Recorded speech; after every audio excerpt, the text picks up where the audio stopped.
Brought to you by the EveryDollar app. Start budgeting for free today.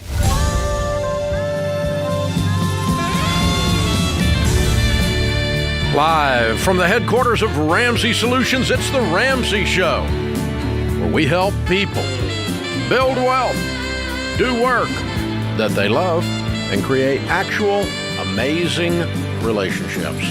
I'm Dave Ramsey, your host. Thank you for joining us. George Kamel, Ramsey personality, #1 best-selling author, and host of the George Kamel Show on the Ramsey Network's YouTube show. You want to be sure and check that out. He's my co-host today. Open phones at 888-825-5225. You jump in. We'll talk about your life and your money. Sarah is in Seattle to start this hour. Hi, Sarah. How are you? Hi, Dave. Thanks for taking my call. Sure. What's up? I'm looking for some investment advice. Okay. So I'm a 50-year-old homeschooling mom. I've been homeschooling for about 20 years. And we've been on a single income for a long time and budgeting and living within our means. But recently, about 4 or 5 years ago, I used to work for a major tech giant. And I had some stocks that were underwater, so didn't think much about it and totally forgot I even had them. And lo and behold, a couple of years ago, it just went crazy. And so now all of a sudden I have a great amount of net worth, I guess. But when I log in and see my account, I have up to about 18 million right now, but I don't know what to do with it. And it's all tied up in one stock, which makes me a little nervous. Mm-hmm. And you know, I've never done a whole lot of online investing or anything like that. So wanted to see if you have some advice for me. Wow, that's awesome. I hate it when I log into my account and there's $18 million in there. Way to go. Were you shocked? Like, did you wake up one day and log in and go, oh my gosh, are those zeros real? No, you saw it coming. You knew. Well, no, I didn't. My husband actually said, hey, did you see what happened to your company? I'm like, no, because I was homeschooling. I was doing my normal things, and I actually didn't even know where my stock was. So I had to log into a couple of different companies and say, well, I hope my account is there. Wow. Still. So, yeah. So I found it eventually, and it's gone crazy still. Okay. Wow. At that point. So you've held this for how long? 20 years. And it was when you got it, it was an employee benefit, so your cost basis is zero? I remember paying around $14 maybe when I left. I left when my son when I was pregnant with my first son. What's it trading for now per share? I think it's 120 something, but it's been split 4 and then it's been split 10. Oh, I guess. okay. A lot of stock splits. But when I left, it was only 3 something. I got you. So it was completely underwater, and I just filed it away somewhere, didn't just forgot about it. Anymore. Okay. Yeah, totally. That strategy worked for you. It's not one I recommend, but I'm going with it. Okay. Hey, good job. Right. So fun. Okay, so what is your current household income? So we're still on single income, about $250-ish. Okay. All right. So my husband also works for another tech giant. So you need if your household income is over 400, your capital gains rate is 20%. If it's under 400, it's 15%. Oh, okay. Okay. So if you were to cash out enough of this that it took you up over 400, it's going to run your rate up, I think. Okay. So what you need is much better detailed advice, but I want you to sit down. I want you and your husband, who are both smart people, to learn exactly what your rates do as you move this around.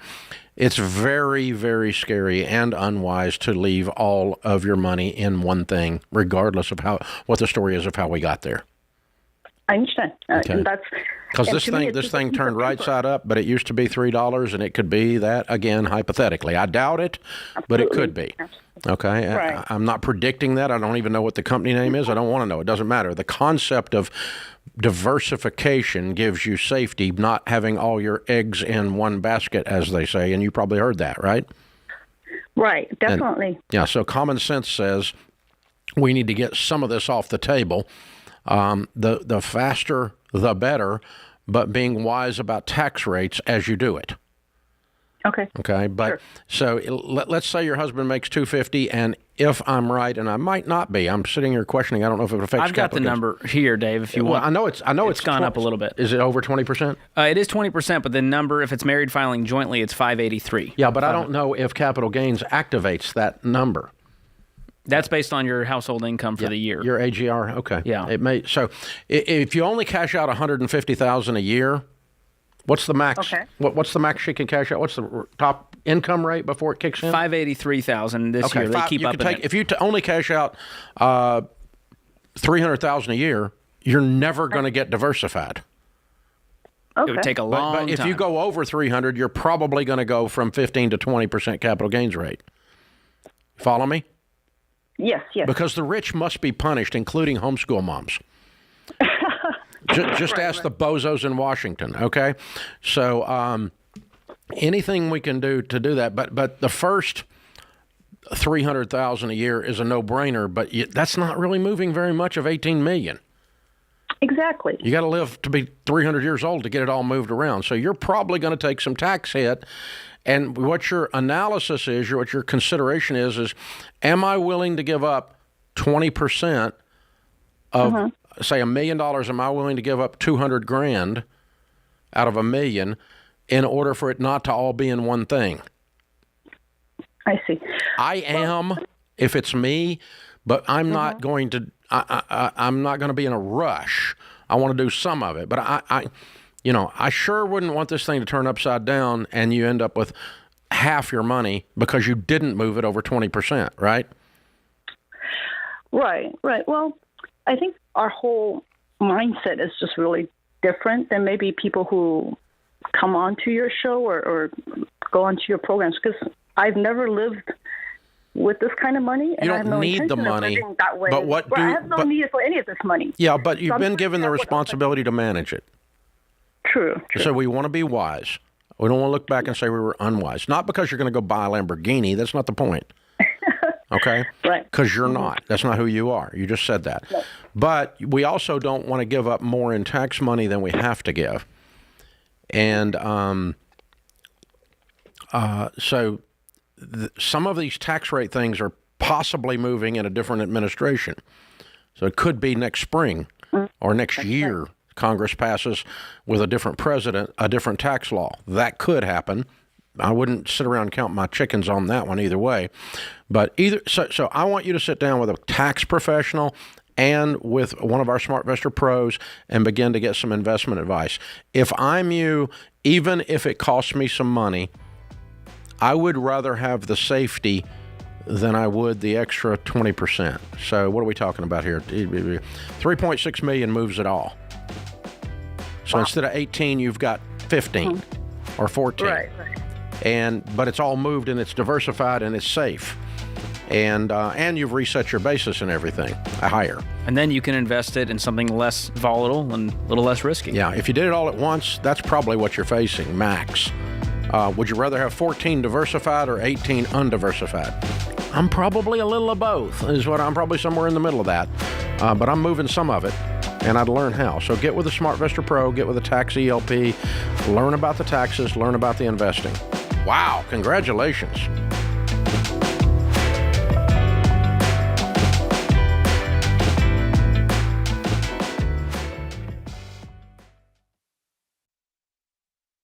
Hey guys, it's Rachel Cruz here to tell you about a faith-based alternative to health insurance that can make healthcare more affordable, Christian Healthcare Ministries.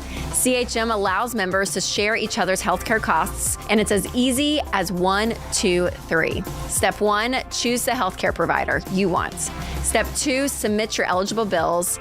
And Step 3, get reimbursed. CHM members take care of your eligible medical bills. With no networks and the freedom to choose your healthcare provider, CHM is the best option for Christians who want to take care of their families and help other believers. Find out more at chministries.org/budget.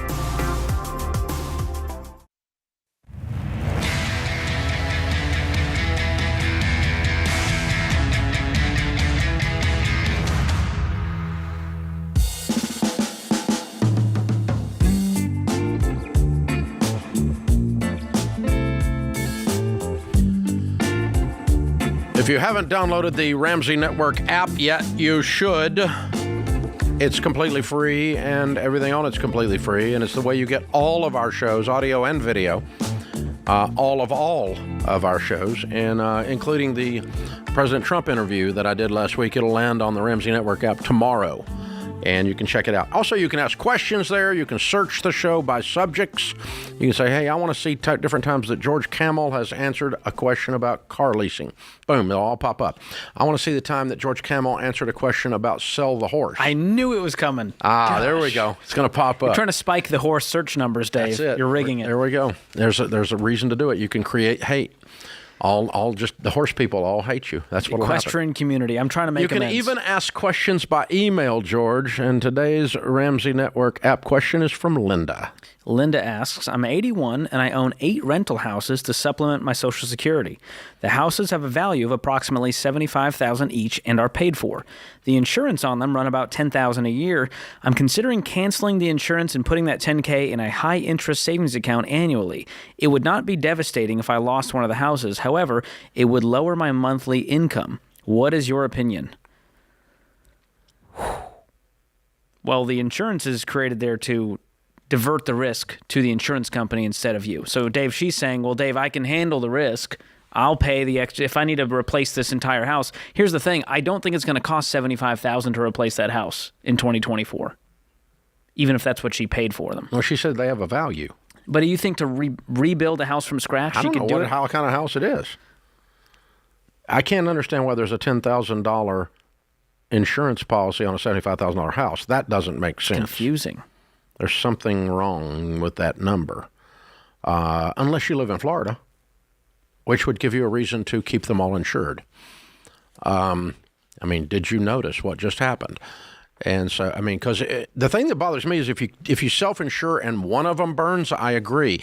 If you self-insure and Helene comes through and knocks them all down, you are screwed. So I don't know, or if you live in Asheville, North Carolina today and the whole thing got flooded, wiped out just about the whole freaking town. If that was you, I don't know. If you're in, where was it a few years ago? Springfield, Missouri? And the tornado just did a dance on the whole town.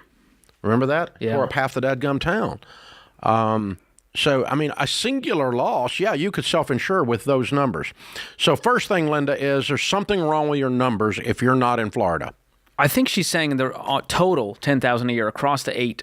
Oh. That would make more sense. Now, that's $750 a piece? No, I would not cancel it. Simple.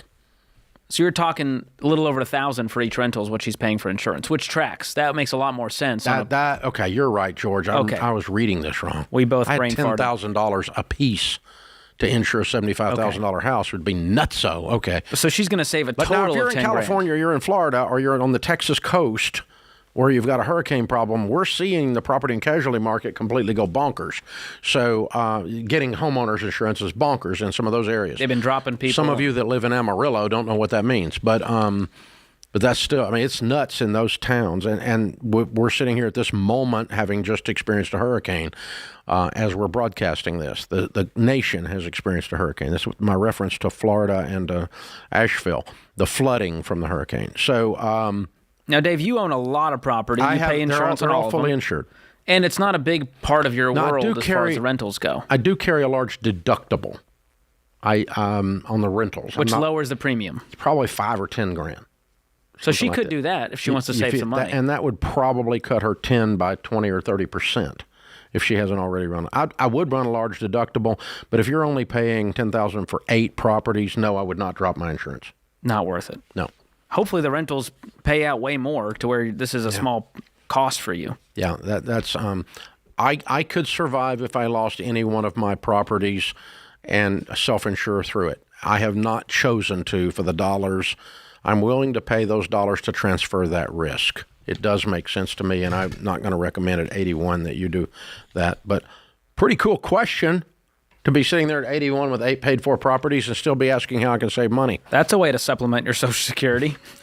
There you go. Which is all Social Security needs, is supplementing, because that's all it was designed for. It was not designed to be the thing. Katie is with us in Sacramento. Hi, Katie. Welcome to the Ramsey Show. Hello. Thank you so much for taking my call. I appreciate it. Sure. What's up? So about 9 months ago, my husband and I took in my niece and nephew. They're 17 and 19 now. Wow. What happened? Okay, that. Our Okay. mother has some dependency issues, so Okay. they were evicted. Oh, I'm so sorry. And my husband and I stepped in. So, Okay. yeah, they've been with us since December 5th. How's it going? They're amazing kids. Oh, it's like as good as it could be. Wow. You know, like they don't even fight. It's kind of crazy. But they're amazing kids, and we're happy to step in. But for us, my husband and I, it was quite the jump. We only have a 5-year-old and an 8-year-old. So I'm calling in because my question surrounds what kind of oversight we should have over their finances. And the agreement was when they moved in here, because the 19-year-old's in college. So if he was in college and playing baseball, we would support him. So I kind of just wanted your guys' insight because this is new territory for us. Wow, what you're doing is amazing. You're neat people. Thank you. Thank you. When ours were teens is the only way I know to relate to it, and it's how I would recommend in this case. Okay. 3 things that ran through our minds at all times. They're not fully baked yet, so we don't take them out of the oven. Okay? So you are in 100% control of the money, period. Having said that, we now have a goal of turning loose fully baked adults at some point in the near future. This particular pair has some unusual issues that are different than yours will have when they're this age because they're coming out of a dysfunctional setting. So what does fully baked mean? My friend Andy Andrews always says, we're not trying to raise great kids. We're trying to raise kids who become great adults. Different goal. Yep. And that's what I mean by fully baked.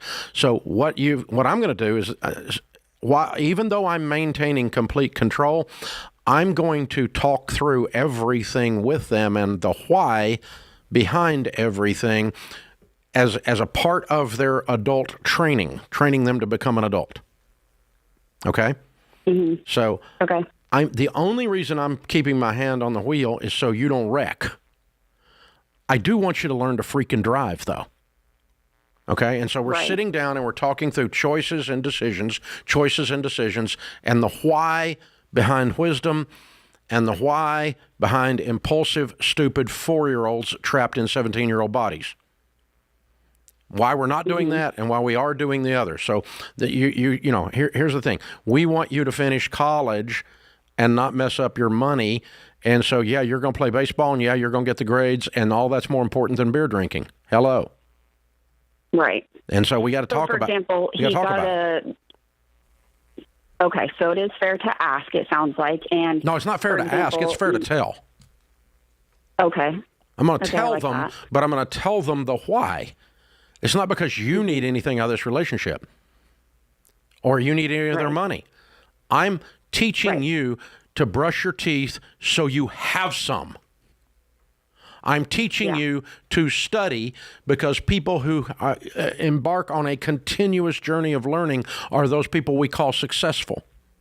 I'm teaching you to sit down with a counselor that I'm going to pay for because anyone that comes out of a situation like you have come out of needs someone to talk some of their feelings through with. I'm teaching you how to navigate life. To the extent you do that well, for your own sake, I will take my hand off the wheel. Otherwise, expect training wheels because that's an act of love on your part. So talk to them about, my job is to teach you to become an adult. Here's what an adult looks like, a successful one anyway. And adulthood is not chronological. I meet 52-year-olds who aren't fully baked. Never got there. This is The Ramsey Show.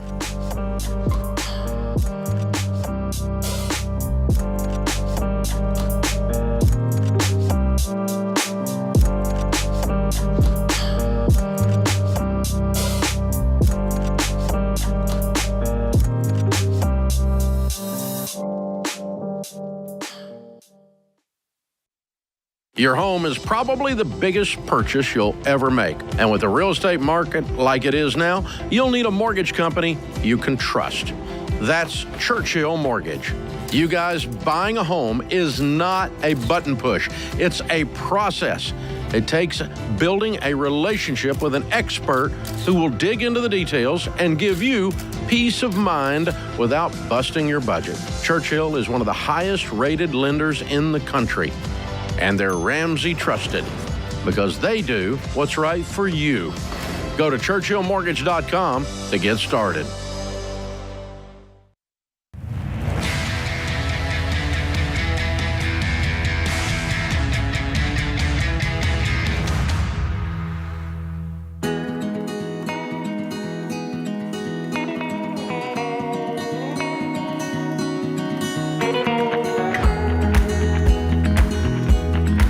Thank you for joining us, America. George Kamel, Ramsey personality, #1 best-selling author of the book Breaking Free from Broke, is my co-host today. Stacy's in Houston. Hi, Stacy. How are you? Hi, Dave. How are you doing? Better than I deserve. What's up? Praise God. So I just had a question. We are in baby step 2 right now. I just came across your website and your YouTube channel and everything. And so we are in baby step 2. However, I had a huge question about my vehicle. I have my husband, he owns his work car, but we are paying on my vehicle, and we're wondering, just based off of everything that I've seen with your videos, we're wondering if we should get rid of that car, like if we should, somehow get rid of the one that I have. Well, welcome to the tribe. Hi. Yeah. So it's been tight around there, and it's not been fun lately, huh? No, it has not been fun. Definitely not. I feel like we've been married for 5 years now, going to 6. And we always struggled with money. And so actually, we did download your Every Dollar app. And through that app, we have noticed that the big mistake that we're making is that we're spending more than what he makes. And so we were actually able to see how much money he actually makes in a month. And it's like, well, we're broke because we want to be broke. Yeah. So we're really tying everything down. We're both on board. And so I feel like this is the best way that I can. You're both on board. I heard that, right? Yes, okay. Definitely. Yes, we are. You started out with I download the thing, and then you went to later on in the conversation, we did the app together. So it does sound like you're both on board. I'm good with that, okay? So I'm proud of you. That's a big step. You are making some big, because what happened was you went, oh, this sucks. And then you started, when you put it all on the app, the numbers started talking to you, and you went, oh, that's wrong, and that's wrong, and we got to fix that, and that's wrong, and look at this car. No wonder we can't breathe. And so the numbers started talking to you, and here's the great news, you're listening. So I predict amazing things for your all's next 12 months. It's going to be very, very hard, but for the first time in your lives, you're going to be on a path towards not only not being broke, but being wealthy. I'm real proud of you guys. We want to help you guys any way we can. So what do you owe on the car? So right now we owe $28,355. Have you looked up what it's worth? It is worth, no, I have not actually. Okay. Go to Kelley Blue Book, KBB.com. It's probably the most accurate. You can also look at Edmunds for car values. Those are 2 good places to get values. They put out 2 types of values on there. Trade-in, which is wholesale, what a dealer would give you for it, which obviously they're going to make a profit on that number. And then private sale, which is if you put it in Traders or something like that, or Craigslist or whatever, and you sold it yourself to an individual to individual, and that's more of a closer to a retail number. The third number is retail, which you can't get because you're not a dealer. But right. You're probably private sale numbers, what you're looking at. What kind of car is it? What is it? It's a 2023 Volkswagen Tiguan, small SUV. Okay. All right. Nice car. All right. And what's your household income? It is, well, it kind of depends. Right now he's making,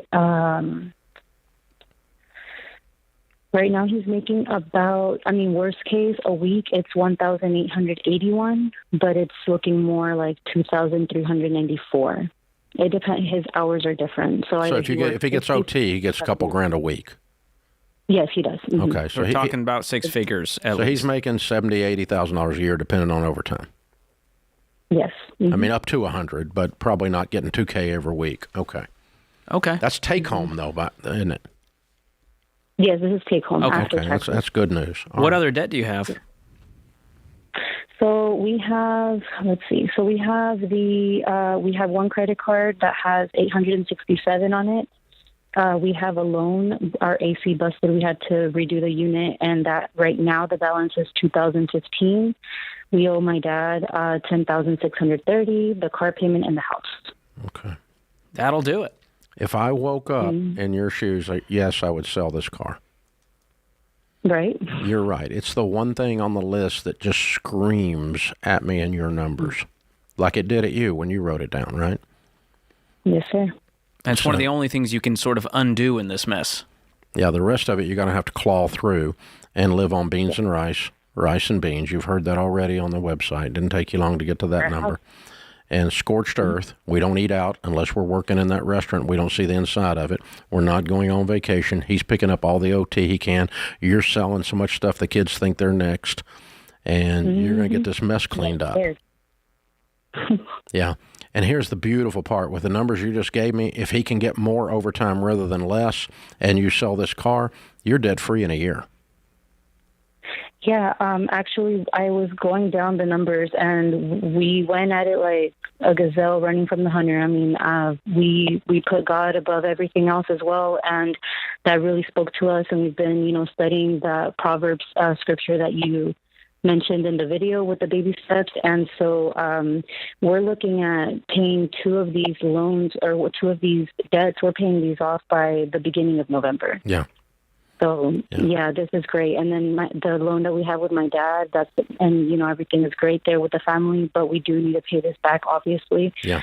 He says to take our time, but we need to get it off our chest. I want it out of my life. It's weighing on you more than him. Because you've already breathed in the air of what it's going to feel like to have no payments. You can already get your head around those emotions right now, and now you want it. I can hear it. You're doing great. You're going to kill it. This is awesome. Yeah, sell the car. Yeah, because the car, listen, you can get you another car later, whatever you want. But if you'll drive like no one else and you'll live like no one else later, you can live like no one else and you'll get to drive like no one else. That's right. Stacey, I'm going to send you a copy of my book, Breaking Free from Broke. It comes with 3 months of every dollar premium, so you can connect it to your bank. You can track all of your expenses with smart tracking. It'll make it real easy for you guys to do this journey, and I hope the book's an encouragement to you.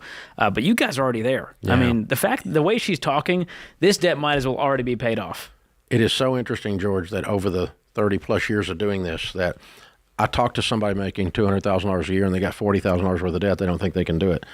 And I talked to somebody with $100,000 worth of debt that makes $60,000 a year and they think they can do it. And they actually do. And they're the ones that actually do it. And so she's got her numbers are excellent, but what's much better than her numbers is her language. It's revealing her heart and where they are. We are doing this. She's been diving in. She's studying the stuff already. I mean, she's brand new to Ramsey stuff, and she's already spouting that like she knows it all. So, well, there's two pieces that were encouraging. Number one, she looked in that financial mirror. They actually did the budget, and they went, oh, crap, we're spending more than we make. That makes sense. That's how we got here. We got to do something about that. And the other one was the language of just belief that it wasn't someone else's fault. It's not all their fault, but it's their responsibility to pick up the pieces and clean up this mess. And she had the willingness to go, yeah, this is on us. That's a good point, George. What are you going to do when you have an oh crap moment? What is your first response? Is it to blame others, to get angry, to whine? Or do you go, all right, let's get the budget out. Let's see what we're working with here. And she finally got to that point. Most people never get there. Yeah, or it takes 20 years of marriage to get sometimes when you have a moment like that, you freeze from just fear or being stuck or whatever. And other people, they go into attack mode. She's like, all right, I got to find this out. I got to work this. I got to get this. And this is what you said to do when you do this. And all she wanted was one little clarification on the car, but she's already game on, And she found that like little kernel of hope and just hung on to it, and it's starting to grow, and she's seeing this light at the end of the tunnel. That's the best part. Yeah. Proverbs says, when desire comes, it is the tree of life. Yeah. Wow. It's powerful. Not much stopping you there. Once you get that desire, it's powerful. It'll carry you. What are you going to do when you have an oh crap moment? What's your next step? Well, start gathering information, fix the problem. Gather information, fix the problem. Well, I don't care what the moment, what area of your life the moment is in. It could be money, it could be something else. What are you going to do? Yeah, got to gather information. I got to fix the problem because the information I had before brought me to this oh crap moment. I got to stop using that same information. This is the Ramsey Show.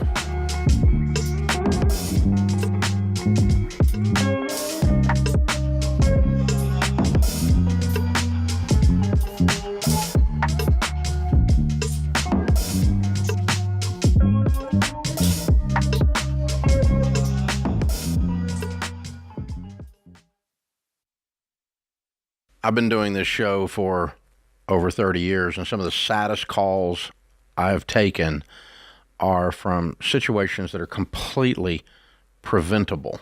Yeah, and what's so hard is I feel like one of those, especially the ones that I'm like, oh, it's terrible, are people that call in and their spouse has passed away suddenly and they don't have life insurance. We actually took a question of a lady, and she had 3 kids, pregnant, and husband didn't have life insurance. And I'm like, I can't even imagine. Or even if it was opposite, right? If a mom passed away, there's a dad with kids and trying to figure out, how am I going to afford childcare? How do I outsource some stuff that maybe she was doing? And it just takes the grief and the sadness of something like a sudden death to a whole new level. Like when you have to think through, how am I going to pay my bills? How am I going to eat next week? Yeah, in the middle of all that grief. Like it's terrible. And so life insurance is the one thing, especially as a mom with 3 little kids, that I'm like so big on for people to get because it's inexpensive. Xander is the place that Winston and I actually get all of our life insurance. And we keep re-upping it because I'm like, I just want it there. Like there's something about that safety of knowing that you have money if something suddenly happens. And it doesn't cost much because Xander shops among a gazillion different companies. It doesn't cost much. You just have to admit that someday you're not going to be here. You got to say it out loud, and you got to say, I'm going to say I love you to my family by taking care of them and taking the time to put this stuff in place. It costs us stinking pizza. There really is. So that is one thing to do, to say I love you to your family. So we've used Xander for all of our family's needs for insurance for many years, including, of course, term life insurance. To get a free quote, go to 800-356-4282. That's 800-356-4282, or go to Xander.com.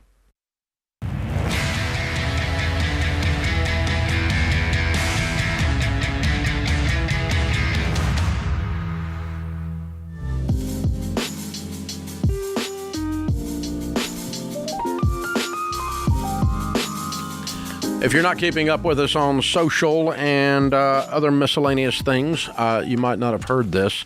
A few weeks ago, our team reached out to Vice President Harris's camp about doing a long-form sit-down interview, and also to President Donald Trump's camp about the same thing. The Harris camp has our invitation, in quotes, under review.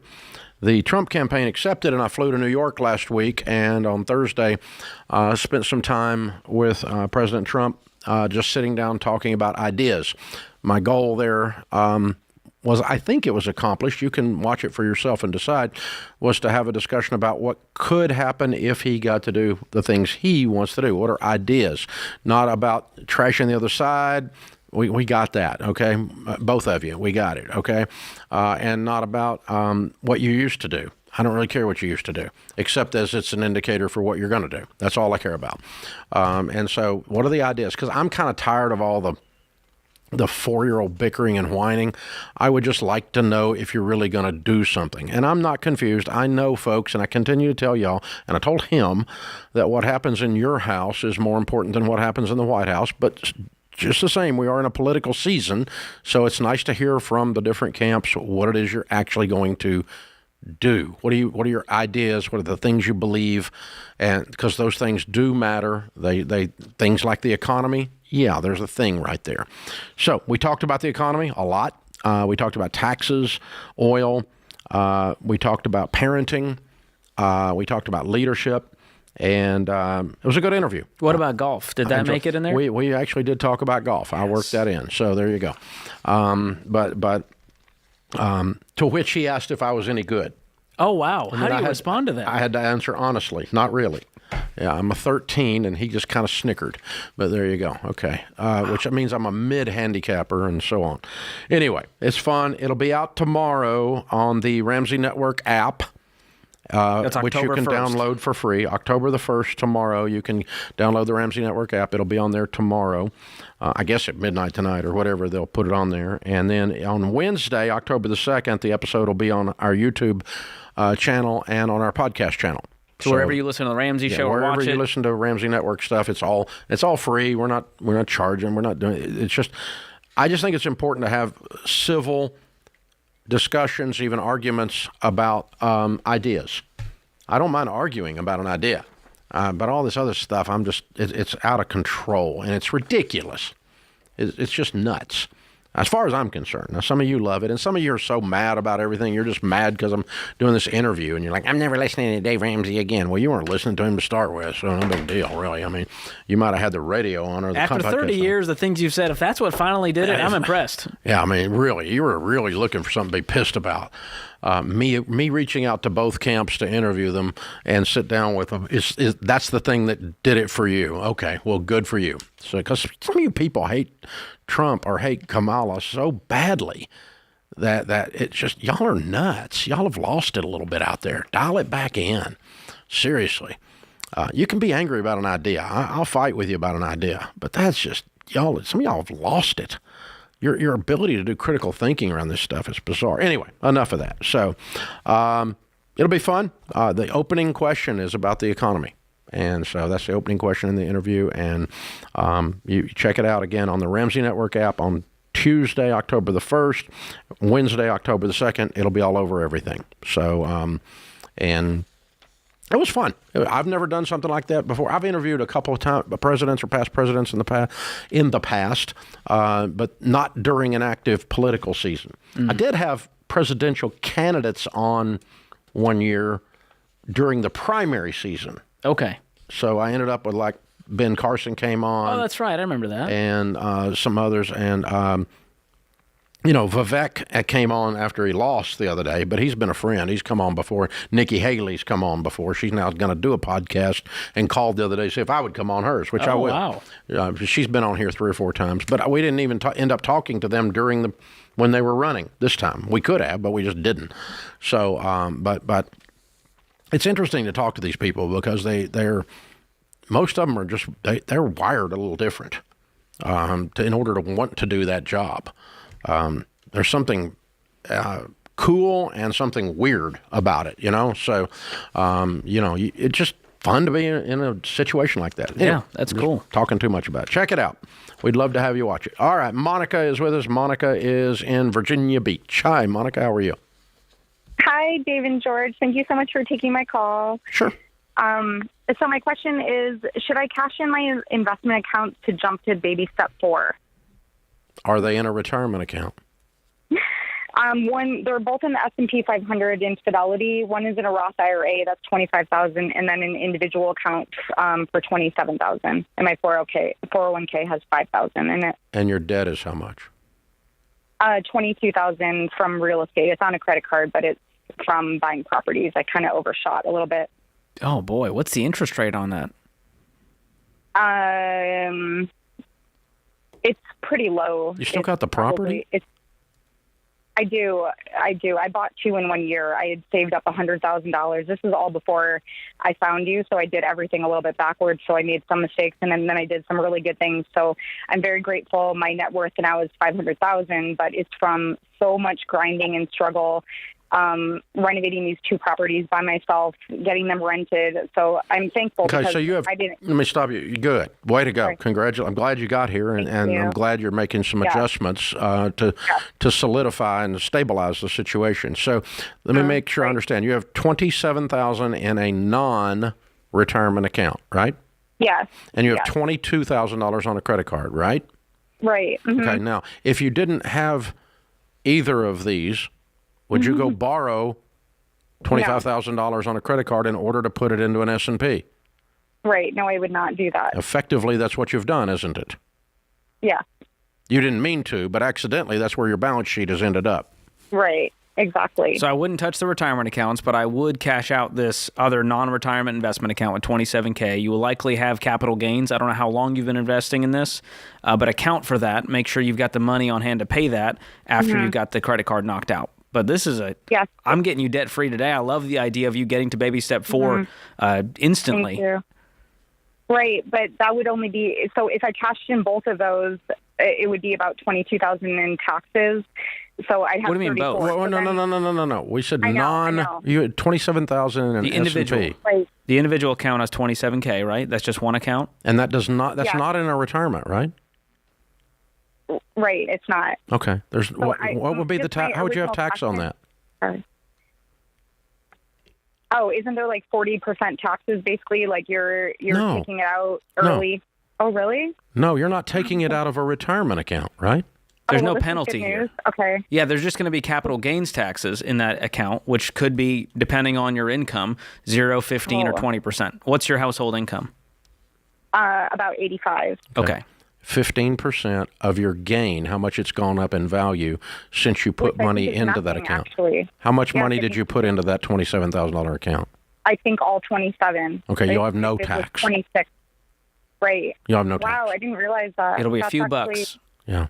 Amazing. Yeah, so you can start building your emergency fund, 100% to get it done, up to 3 to 6 months of expenses. And so the secret to holding on to a net worth that is based in a lot of real estate, which is where you are, Yes. is to build a cash position. Okay. Most start paying people off that the do smaller real cash estate reserve. don't have enough cash. Because they love putting it into real estate. They don't want to hang on to it. Right. And it's I know. Dave, thank you for your teachings. I love this. I'm so excited to work from cash and pay these off. It's so motivating to take the risk portion out of it. I love it. Yeah, that's what does it. Getting rid of the miscellaneous debts like we're doing, and then build up a big old pile of cash so when the heat and air goes out on one of the rental properties, you don't even blink. You just keep rolling. You fix it and you keep rolling. You keep fix it and you keep rolling. And then we start working towards getting those all paid off eventually. But you've got a great net worth already. Way to go. You've made some really good decisions. And the little bad ones that you made, you're making adjustments on. So well done. It's amazing. Proud of you. It's amazing to see someone in real estate who has their risk meter intact. So good for her. That's rare. Well, it activated a little late, but it did activate. Better late than never. I love it. This is The Ramsey Show.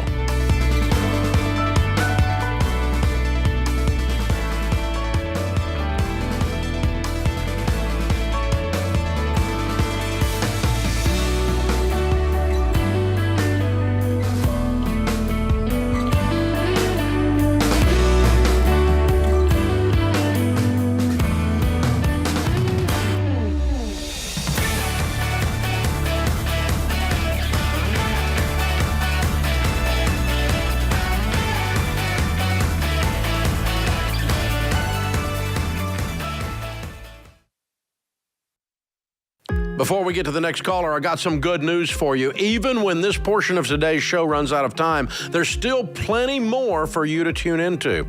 Just head on over to the Ramsey Network app to finish today's show for free, right there on the home screen. And if you don't have the app, just search Ramsey Network in the App Store, Google Play Store, or click the link in the show notes for an easy download.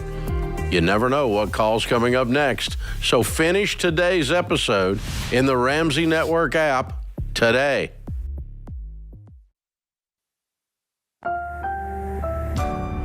Brought to you by the EveryDollar app. Start budgeting for free today.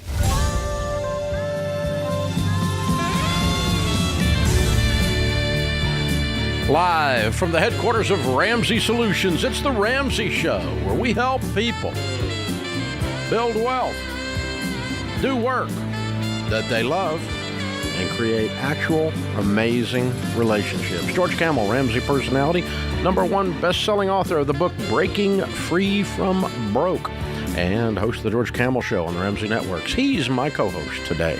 Open phones at 888-825-5225. Elijah is in Fort Worth, Texas. Hey, Elijah, what's up?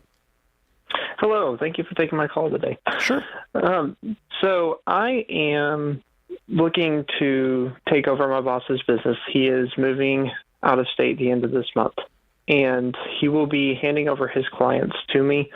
He's not selling the business to me in any way. I'm going to have to open up a new LLC, have it under a new name as my own business. And I am just wanting to get some pointers on the best way to set everything up so I don't mess it up. It's a handyman business, and he has a bunch of clients, which is why I'm taking over the phone number, because that's what it's tied to. And he's on track this year to profit about $120,000 from the business. I am looking to just take over the phone number, set up the LLC, and to subcontract out the work that I'm not able to do, so that I can still have income coming in for those bigger jobs that come. But I'm needing to get the LLC set up to get probably QuickBooks account, advertising, website, and I'm just wanting to know the best way to set that all up to get myself going in a good direction so I don't mess everything up that I'm being handed over. Good for you. It's a good question. How long have you been working for him? I have been working for him since I moved down here at the beginning of August. 2 months? 2 months, yes, sir. Okay. That's odd. And how much of the work that is coming in is work that you are going to do? What percentage are you going to do, and what percentage are you going to subcontract? The majority of the jobs that he gets are smaller jobs that I would be able to do, and you have the hands-on knowledge to do the job yourself. For the most part, a lot of it is just basic things that I'm learning as I go, and able to. It's just simple tasks. He's got a lot of his clients are older clients who just want simple jobs done. But then there are the bigger jobs that come to him. I got that there's different categories. I'm just saying, I'm kind of amazed after 2 months you can even do all the simple jobs. Did you grow up with a handy father, or how did you know how to do all of these things in 60 days? I did grow up doing manual labor most of my life, and I also was a plumbing apprentice for a little over a year and a half, so okay. I have some knowledge in this side of things. Okay, so you can hook up a dishwasher? Yes, sir. Yes. Okay. How old are you? 21. Okay. All right. Well, the magic dust here is you. It's not an LLC. It's not a website. It's not any of that crap. Okay? So the way you're asking the question makes me think that, like you think there's some big thing to setting up a business. You can go to the bank today and open a sole proprietorship in your name and your Social Security. It could just simply be called Elijah's Handyman Service, or Elijah so-and-so, whatever your last name is, DBA, doing business as Elijah's Handyman Service, and that's all. You don't even have to have an LLC. An LLC is an extra layer that I'm not sure you need. And then you could take some of your money out of your pocket and get one of your buddies to help you throw up a website right quick, WordPress or something, right, George? Or oh, there's a ton out there. You can do them cheap or free. I mean, Squarespace. Yeah. And then you've got to get, you need a bank account, and you need probably some way to accept payment. So you would set up again, Square?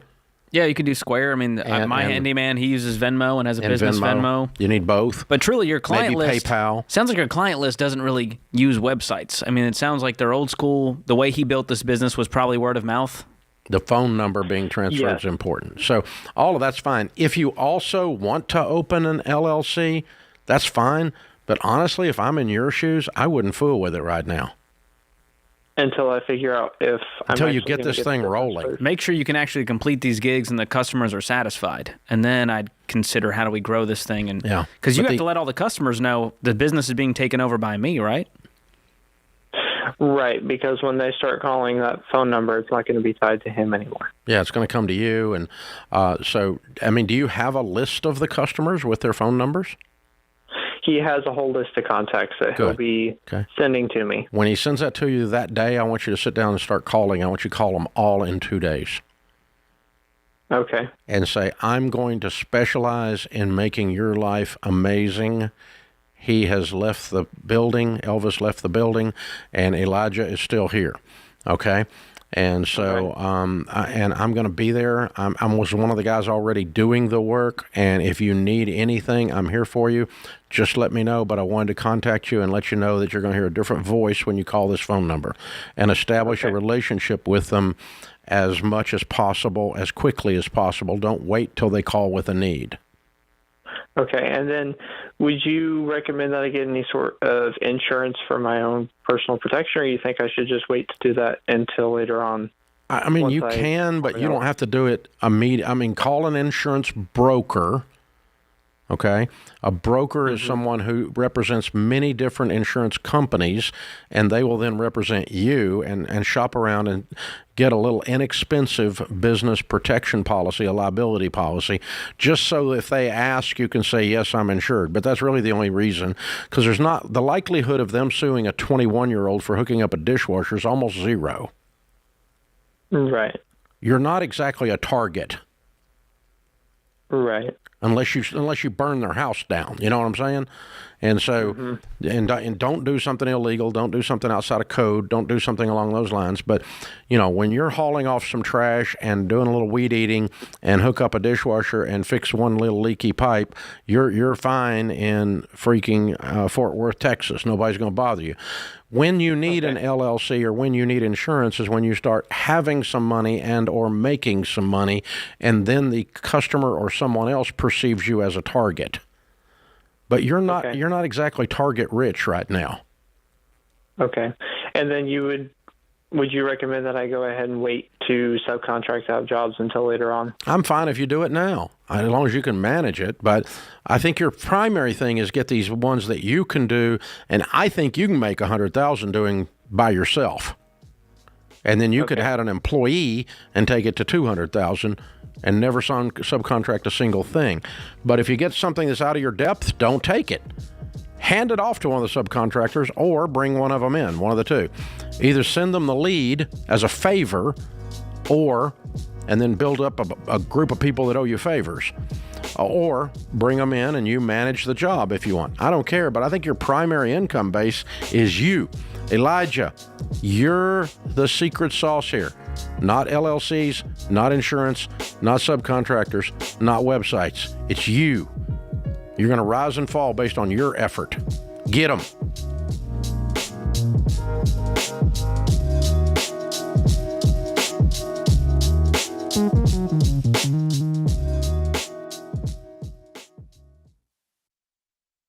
What does the future hold for business?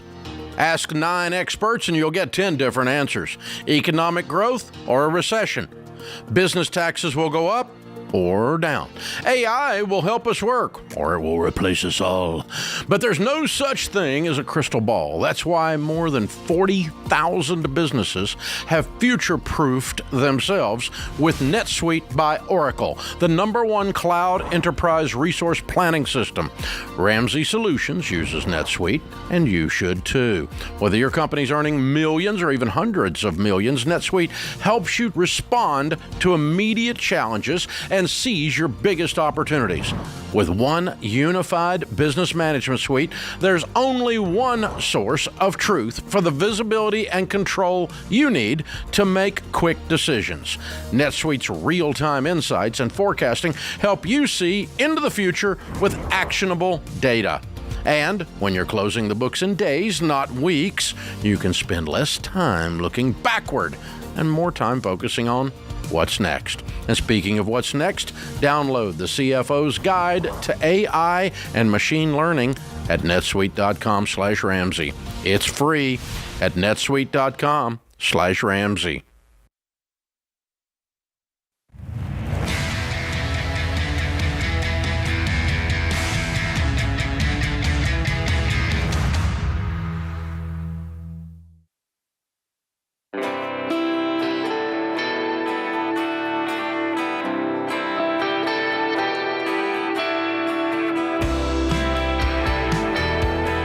The Ramsey Show question of the day is brought to you by Why Refi. Student loan debt is a swamp thousands of people find it hard to escape from.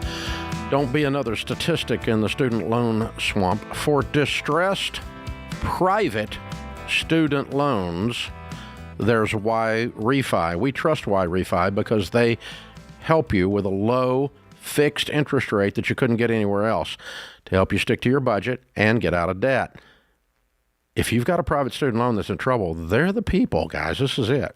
Learn more at whyrefi.com/Ramsey. That's the letter Y, REFY.com/Ramsey. Might not be in all states. Today's question comes from Brett in Nevada. I recently watched a video from George on no money down mortgages. My wife and I bought a house in 2021 with a $10,000 no interest down payment loan that's attached to my mortgage. The principal for that part of the loan doesn't go down every month. My payment is only applied to actual mortgage. We plan on living in this house for about the next 10 years until I retire. Should we refinance and roll the interest-only loan into our mortgage? Oof. It's $10,000. $10,000 no interest down payment loan that is interest only. Yeah, but you could just pay it off. So you could pay down the loan just to nothing, 10 grand. Just knock it out like you would a consumer debt and be done with it. Because it is a consumer debt. Refinancing is going to cost you. And I don't think it's worth doing that with a $10,000 loan to pay $4,000 or $5,000 just to refinance. No. You just pay this off. This is not a... all you're saying is you bought a house you couldn't afford because you had no money. You're broke people, and broke people shouldn't buy houses. That's why they call them brokers. All right, it's because it helps you get broker and broker, so you're in a mess. So put this on your list of debt snowball items like it's a stinking credit card, $10,000, and just pay it off like it's a car loan. Pay it off. It's $10,000. And if you can't do that, then you need to sell the house. You bought a house you can't afford. But I don't think that's the case. I think he's making it. He would have mentioned if he was pinched. Yeah, it doesn't sound like a pinch. Sounds like they made a mistake. This is 2021. It wasn't a long time ago they bought this house. They got a good interest rate on the first mortgage. Another reason not to refinance it. That's true. They'd give up that 2021 rate and pick up a 6 or 7% while paying the $5,000 it would cost to refinance. Yeah, so or more. I would just get the 10, scrape together $10,000 and call them and say I want to pay this off in full. Be done with it. Be done with it as fast as you can. Rosa's in Dallas. Hi, Rosa. How are you? Hi, Mr. Ramsey. Hi, George. How are you? Better than we deserve. What's up in your world?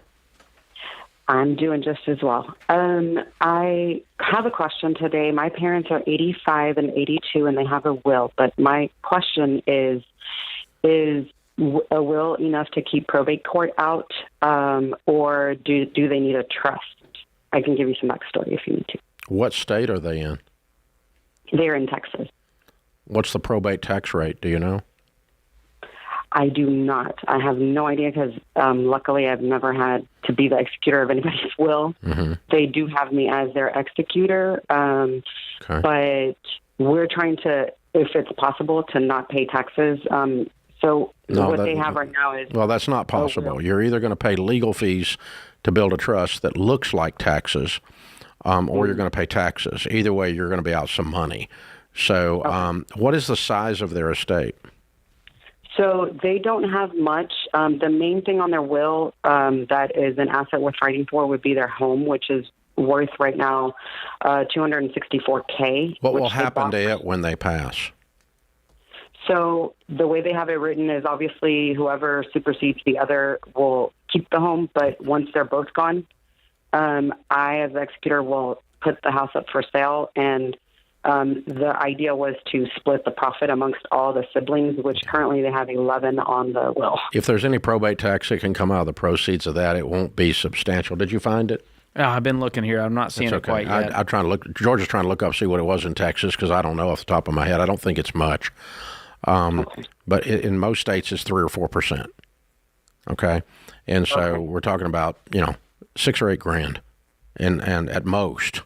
At most. And the trust could cost you that just to set up. Yeah, well, it could cost you half of that anyway, and it's a pain in the butt. No, you don't need a trust. But if you want to verify it, you can find out what the probate rate is in Texas and see if it applies to personal residence. It may not even apply to personal residence because Texas has a bunch of homestead laws that apply to personal residence and protect personal residence from a lot of other things. They've got weird laws on real estate.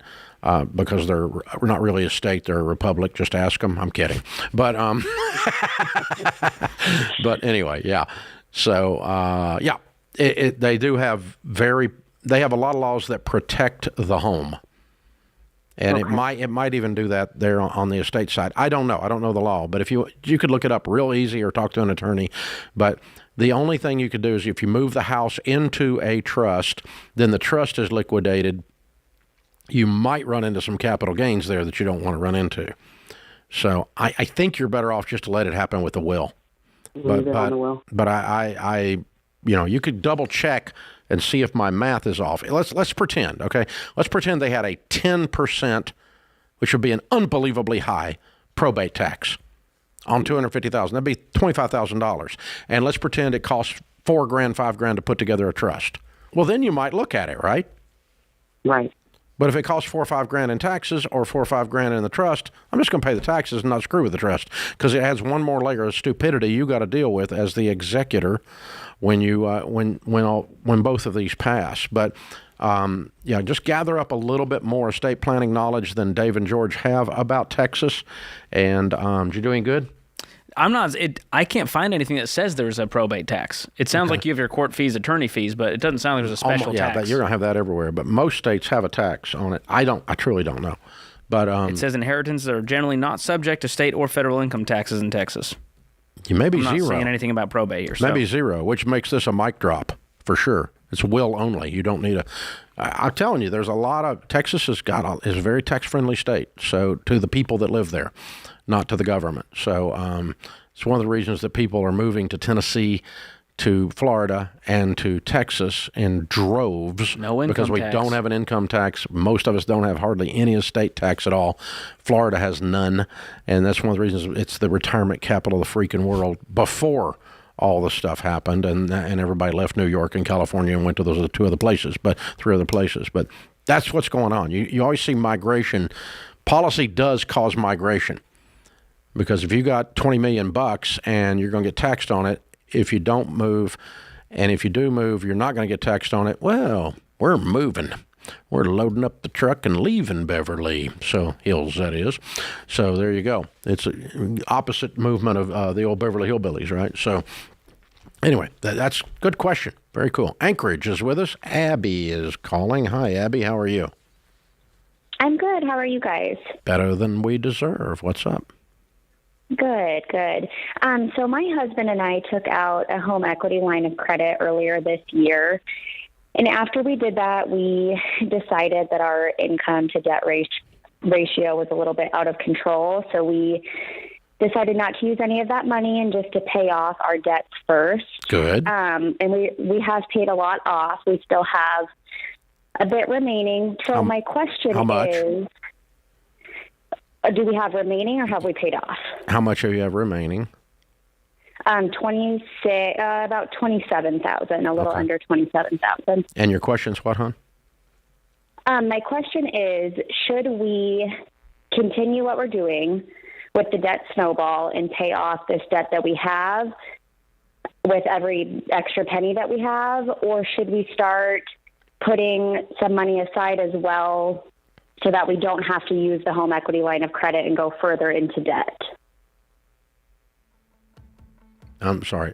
Why would you have to use the home equity line of credit if you pay off your debt? Well, we are building a shop. Is it under construction?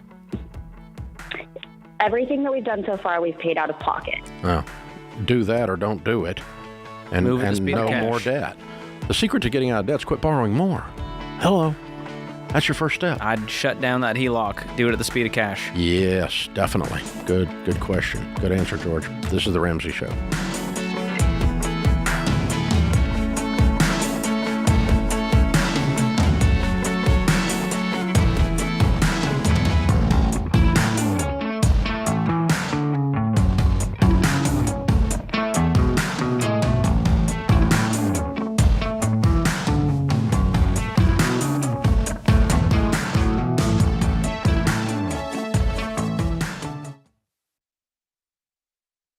This show is sponsored by BetterHelp. All right, we all know I'm a pretty big nerd. I love learning new things, and it's one of the reasons why I spent most of my adult life in a classroom, either as a student, a graduate student, or a professor. So the flurry of activity this time of year around kids going back to school, it reminds me of my love for learning. And even if school wasn't your thing, I guarantee you there are things that you loved learning about over the years. Gardening, hunting, medicine, Shakespeare, and if we're honest, most of us love learning about new things, anything, except about ourselves. This fall, I want to challenge you. Become curious about yourself. Why do you react the way you do? Why do you get so angry when this happens? Why do you feel the way you do? Therapy is an amazing place to learn more about you. It helps you regain your sense of curiosity, wonder, and excitement about yourself and the world. And if you're considering therapy, I want you to call my friends at BetterHelp. BetterHelp is 100% online therapy staffed with licensed therapists. You can talk with your therapist anywhere, so it's convenient for just about any schedule. You fill out a brief online survey and you'll get matched with a therapist, and you can change therapists at any time for no extra charge. Let's be curious about ourselves this year. Visit betterhelp.com/Ramsey Radio to get 10% off your first month. That's BetterHelp, HELP.com/Ramsey Radio.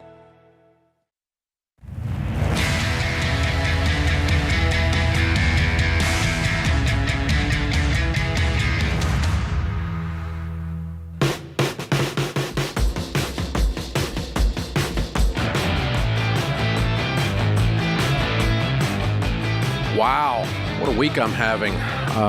Tomorrow, Ben Shapiro's going to drop by. We're going to do a long-form interview. Last week, I interviewed President Donald Trump. Today, I'm interviewing not a doctor either, but my friend Will Guidara, New York Times best-selling author of the book Unreasonable Hospitality. He's the former co-owner of 11 Madison Park, which under his leadership was voted several times the #1 restaurant in the world. The book is Unreasonable Hospitality. Welcome back, my friend. Thank you so much, man. I'm happy to be back here. So we got to hang out with Will. I met Will at a think tank in Aspen, which is something I'm not usually associated with. Dave in a think tank or in Aspen, but with our friend Simon Sinek. Yeah. And I met Will through him, and we become fast friends there. We've had several adventures together since then. Yeah, we have. All kinds of weird stuff. I still remember when we were going around the room and in Aspen, everyone was introducing themselves. I'll never forget what you said. He goes, I kind of feel like a wiener in a steakhouse right now. Well, I mean, there was like the president of Four Seasons Hotel. There was a woman who's a multi-billionaire that has Coach stores and all this stuff, and there's all these other people in there. I'm listening to these guys, and I'm going, what am I doing in this room? But it was fun. Yeah. It was fun to hang out. It really was. So then you did the book, and it came out. We were blessed to have you on the air here and talk about it when it first came out. Yeah. Unreasonable Hospitality. It keeps getting more and more life, especially now that you're the producer and one of the stars on The Bear. My favorite actor in the show, The Bear. If you're watching The Bear, Will is one of the producers, and a lot of this information in The Bear came from you. Yeah. And then they invited you to join. And then eventually I got invited to join the show. Because here's the thing, I was watching that episode, it's after I had met you, and I see Cousin holding the book as he's in this personal growth journey, and you said you had no idea this was even happening. I didn't know that they were using the book and the stories from the book in season 2. It looked like paid product placement. It was that wild. front and center. But what was so cool about that is the book, it's about leadership and service through the lens of hospitality. And one of the feelings I try to really convey is this idea that hospitality is a selfish pleasure. It's an amazing feeling when you get to make someone else feel good. And it's also perhaps the best business competitive advantage you can have. But in the show, in that episode, they showed firsthand how someone can find purpose through hospitality in their job and be that much more engaged in pursuit of it in a way that you could never convey in the written word. They used everything that TV has to get the point across. It's a powerful episode. Yeah, it was really and really, cool. I mean, it's almost a healing tool when you look at generosity through that lens. And Dave's been talking about outrageous generosity for years, and there's so much in common that you guys have in that realm of you have to live a life that is generous, that is open-handed. So you and your partner took 11 Madison Park, for those that don't know, to the #1 restaurant in the world. What does unreasonable hospitality look like in a restaurant? Yeah. So I believe that if you look across disciplines, right, anyone that's been successful has done so by being unreasonable in pursuit of whatever product they're selling. They do whatever it takes to make it its most fully realized form. And yet, one of the problems is when we want to make a product better, we invest in it. We put resources behind it. We invest energy and time into it. And yet, so many companies out there want to have better customer service or more hospitality and yet are reticent to make the requisite investments in it. Unreasonable hospitality, it means just doing whatever it takes to make someone feel seen, to give them that sense of belonging. Yeah, it's unreasonable to do this. Yeah, yeah. And yet we're going to do it anyway. Exactly. Because it's mind-blowing. Yeah. Because we were in a meeting the other day here, and someone said, you need to be reasonable. I'm like, never. Yeah. Reasonable did not get me here. Don't ask me to be reasonable. Yeah. It's not a chance. And that's about other issues. But still, same idea. If you want unreasonable results, you have to be unreasonable. And everyone that's been successful can relate to what you just said. Like, no, I'm not going to start being reasonable right now. I'm not going to stop being the very thing that allowed me to be where I am now. And if we devote that same maniacal energy and relentlessness in pursuit of making people just feel awesome. There's this Maya Angelou quote, which I love. People will forget what you say, they will forget what you do, but they'll never forget how you made them feel. Yeah. And I believe that to be true, and yet people invest on what we say and what we do, but not in how we make people feel. Yeah, and you can have that when you walk into the lobby at Ramsey. Yeah. We've got this idea. We cook homemade chocolate chip cookies every morning. So when you walk in here, you smell Mama's kitchen, not corporate America. Yeah. And you come in to watch the show, you get homemade chocolate chip cookies. You've got sweet, wonderful people waiting on you, giving you everything free while you sit and watch this show on the glass. And that's part of the experience you have when you walk onto this campus. I mean, I believe it doesn't matter what you do for a living. You can make the choice to be in the hospitality industry simply by doing things like that. Simply by working a little bit harder to look at what you're serving through the lens of the people you're serving and try to make it just a little bit more awesome for them. So we got to hang out at a fundraiser with our wives the other night, and they finally got to meet after hearing all of our adventures and things we've gotten into trouble with together. But then I opened up my Instagram this morning, and at lunch today, when we were all just sitting around having lunch because you've been in the building doing Deloney's show and others today, and you really got to live out the whole dream weaving chapter in true form today. So I want you to talk about what a dream weaver is, talk about that chapter, and talk about what happened today. Yeah. So one of the things we did a lot at the restaurant was we tried to just be super present with the people we were serving and pick up on these little cues that we could use to make their experiences more special. We overheard a family from Spain, parents and their children. We had these big windows. It started snowing. We learned that the kids had never seen real snow until that night. And so we had a position called the Dreamweaver. They were just there to help everyone else on the team bring ideas to life. Dreamweaver somehow found a store still open at 8 o'clock on a Friday night selling sleds. And when that family left the restaurant at the end of the meal, we had an Uber SUV parked out front with sleds in the back, a big thermos of hot chocolate in the front to take them sledding in Central Park. We were serving some of the best food in the world. When people went to a restaurant like that years later, they wouldn't remember anything they ate, but they would never forget how we made them feel when we did stuff like that. And by the way, you want to take it to the bottom line.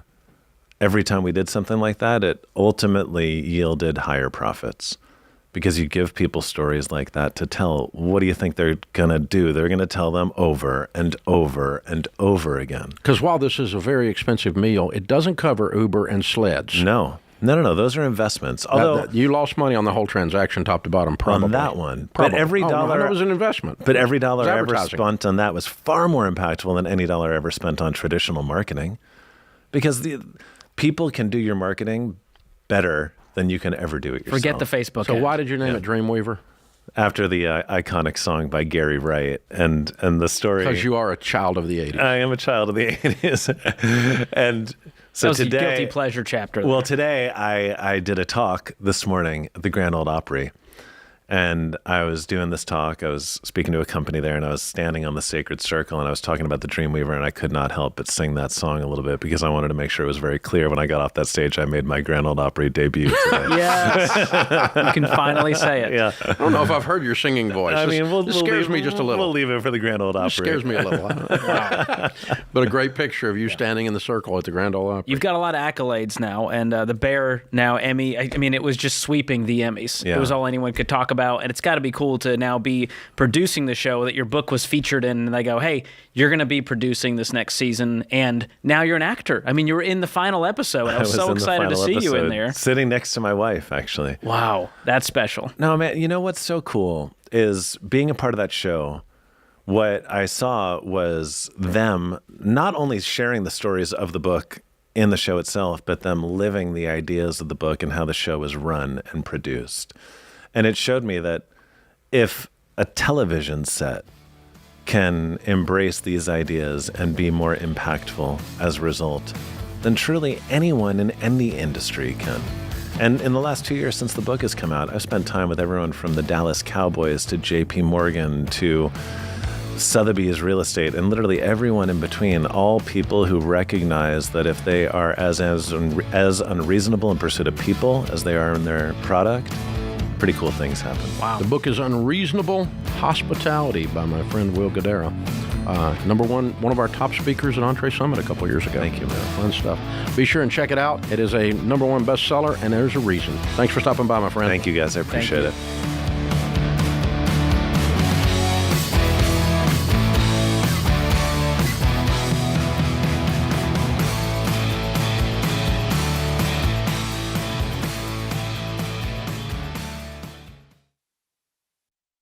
You've been gazelle intense, you've eaten more beans and rice than you knew existed, and now you're ready to make your biggest investment better. Blinds.com is a great way to dress up a room or your entire home. Whether you're comfortable with do-it-yourself projects or you don't even know what a Phillips head screwdriver is, well, trust Blinds.com to take care of you like Ramsey would. You can do the measuring and installation yourself, or you can let Blinds.com's professionals handle everything for you. Blinds.com offers a completely hassle-free experience. Count on them to deliver stylish window treatments from premium brands without the premium markup. You'll never have to deal with pushy salespeople in your home just to get a quote. But you can count on free shipping, free samples, and a 100% satisfaction guarantee so that you can rest easy. That's why we've recommended Blinds.com for over 10 years. Get 50% off site-wide for a limited time at Blinds.com. That's Blinds.com. Rules and restrictions may apply.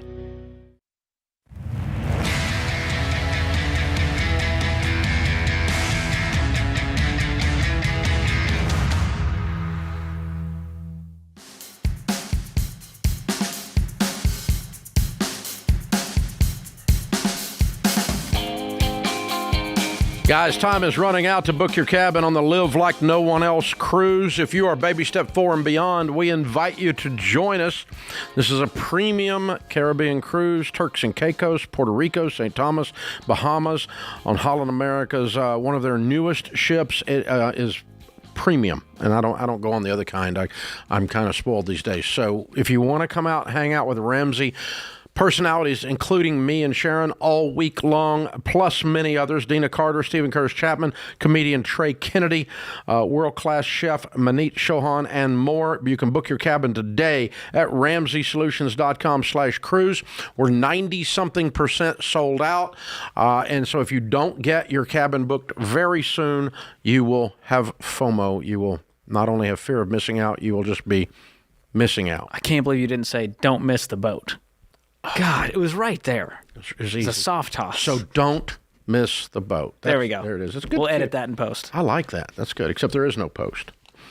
All right, Cassie is in Fort Worth. Hi, Cassie. How are you? Hi, Dave. Thank you for taking my call. Sure. What's up? I would like your non-partial advice on if I should hold my spouse financially responsible for our kids, even though I make more income than he does. I just don't want to put him in a financial hardship. I'm confused. Why would he not pay? You mean, are you getting a divorce? Is that what you're saying? It is, yes, it is about to be filed. We haven't filed yet. He moved out 2 months ago. Okay. I'm kind of a dinosaur. I'm an old guy. And so I'm from the generation that believes that men ought to take care of their kids. Yes. Moms and dads are both responsible for their kids.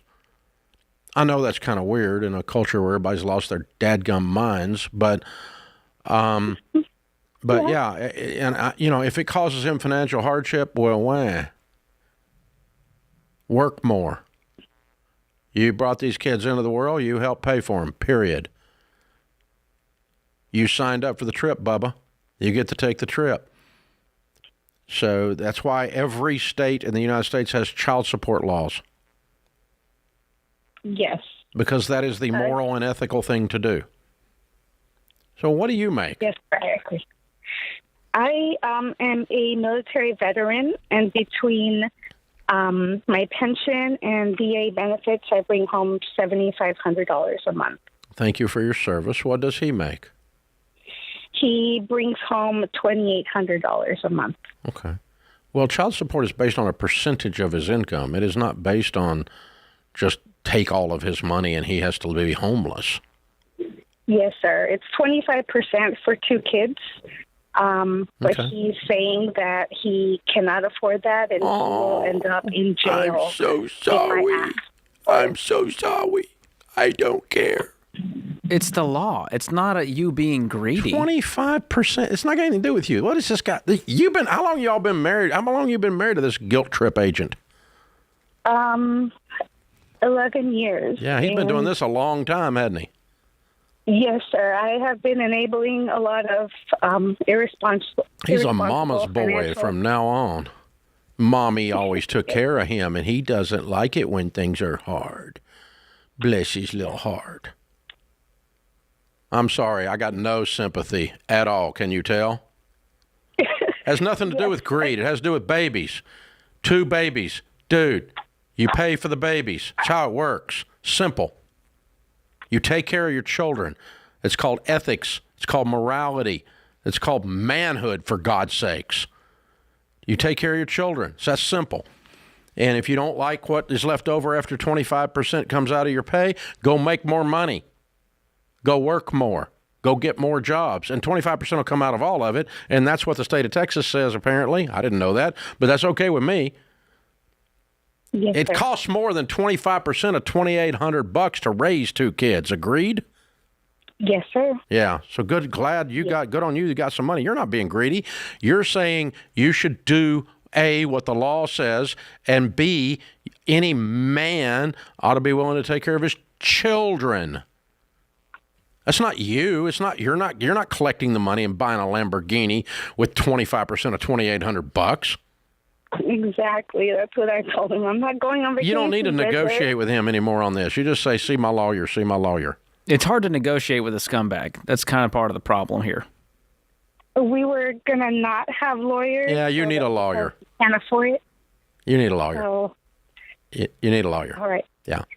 Because Junior needs to sign up and pay for his kids, and you need a lawyer. Is he going to be in their lives at all? What does this look like?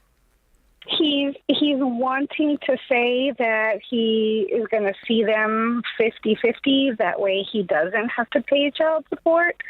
But That's a real man right there. I'm going to pay just enough. Yeah, if he's going to take care of half of them and the law says he doesn't have to do it, that's fine. But that means he needs to take care of half of them, not 25%. Oh, there's a different number. You got them 50% of the time, you got 50% of their expenses. I think that's more than 25%. I don't think math is his strong suit.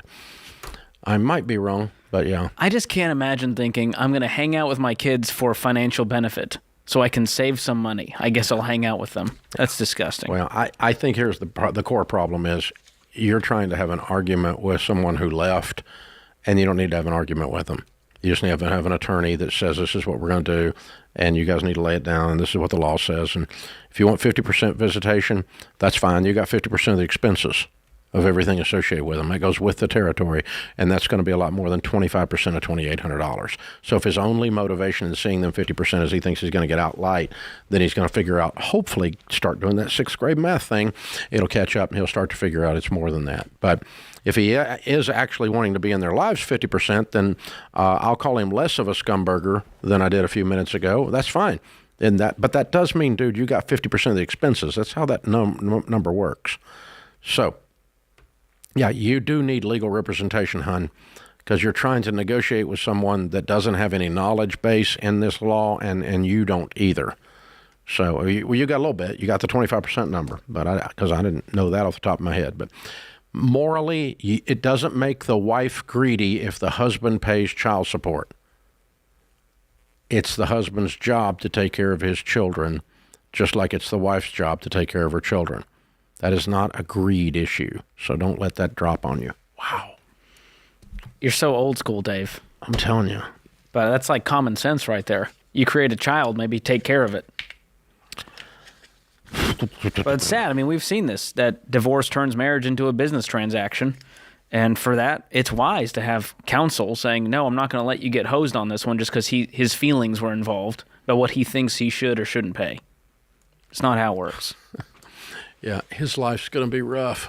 He left. I remember that part, and left you with 2 kids. Yeah, but his life's going to be hard. And he says he's saying that he wants to be involved. It didn't give me a lot of confidence. She didn't believe it. I could tell she didn't believe it. But that's unfortunate. Yeah. Yeah, that's the enough. Open phones at 888-825-5225. Boys and girls, if you want to hear the rest of this show, it's always on the Ramsey Network app every day. That's a free download. And by the way, overnight, that's where we will be downloading the Donald Trump interview that we did last week in New York City in Trump Tower. So you can finish this episode for free in the Ramsey Network app. It's completely free. Go download it right now. And, of course, you can also hear everything else that we do. All the things on Ramsey Network are on there. Video, audio, everything. A lot of behind-the-scenes things. You can answer questions there. Send in emails there. There's a lot of stuff happening on the Ramsey Network app. Again, 100% free. There is no paid function on the thing at all. And that includes if you want the 1 day early access to the Donald Trump interview. On Wednesday, October the 2nd, that interview will be on all of our podcast and YouTube channels, and you can get it there too. But if you want it early, Ramsey Network app, including the next episode of this show. This is The Ramsey Show.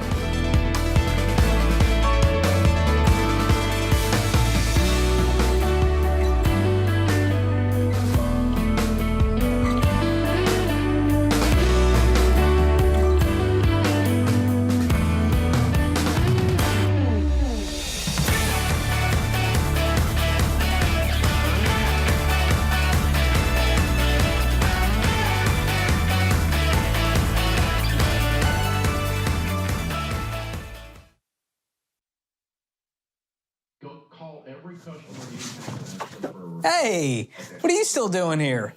You know the rest of the show's happening on the Ramsey Network app, right? So you got to jump over there to continue watching. You can download it for free. Just go to your app store, type in Ramsey Network. It's completely free, and I'll drop a link in the show notes to make it easy for you. So if you're watching on the app, you're in luck. But if you're watching anywhere else, this show is over for you. So jump onto the app and let the fun continue. All right. Go on now. Don't make it weird. Okay, I got nowhere to go, so you need to go. Okay, bye-bye now. All right, it's getting weird over there, guys. What do we do?